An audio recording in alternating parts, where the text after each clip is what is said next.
All right, so our repository is ready. Now, in order to use this in our controller, first we need to extract an interface from this class.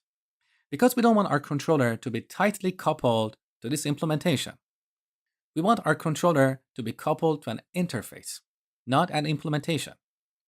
Then in the future, if you want to write unit tests for our controller, we can inject a fake implementation of this repository into our controller. This fake repository is not going to use any framework to get data from a database, because in our unit tests, we don't want to be dependent on external resources like file system, database, web services, and so on. We want to work only with objects in memory. So here I need to extract an interface. Unfortunately, at the time of recording this, VS Code doesn't have the extract interface feature.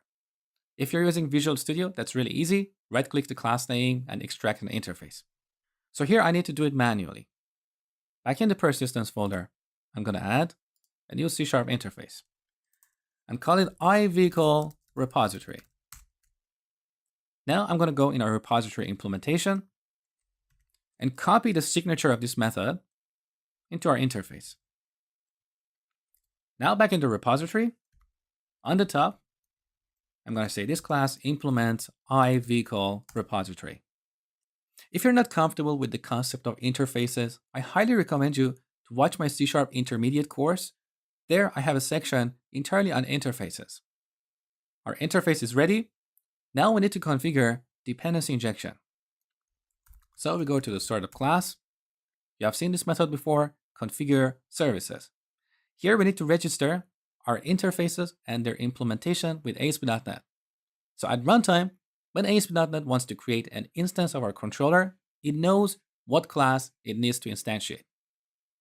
Now here we have three choices when registering our interface and its implementation. We can register them as transient, and that means during a request lifecycle, anytime a class needs an iRepository interface, ASP.NET is going to create a different instance of the repository implementation. The other option is to register them as singleton.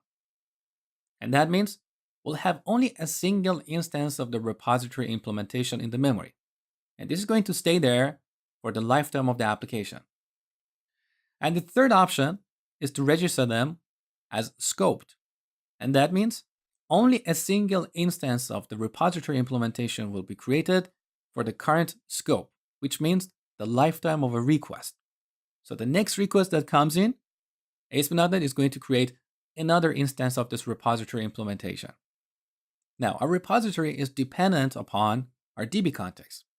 When we configure dependency injection for Entity Framework, Entity Framework registers this DB context as scoped. So that means during the lifetime of a request, we'll have a single instance of a DB context. So that means if some objects are loaded in a DB context, they're going to stay there for the lifetime of a request. So if we query them again, Entity Framework is not going to talk to the database to bring these objects back in memory. So here we need to take the same approach when registering our repository interface and its implementation. We want to scope them to the current request. So back here, services.addScoped. This is a generic method with two generic parameters. The first one is the interface, so iVehicle repository. And the second is the implementation, vehicle repository. So with this, anywhere we add iVehicle repository to the constructor of a class, ASP.NET will create an instance of the vehicle repository. Okay? Now let's go to our vehicles controller. So currently we have two parameters, iMapper, which is our interface, and VegaDB context, which is a concrete implementation. We're going to come back and revisit this context here. But for now, let's add iVehicle repository as a parameter here.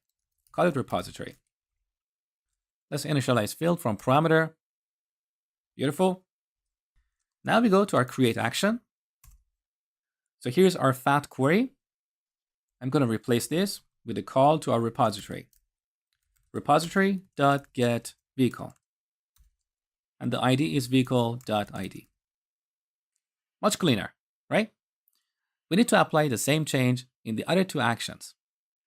So in update vehicle action, once again, repository.getVehicle, and we pass the ID here. And finally, in get vehicle action, one more time. And of course, we need to await this. So this is dependency injection.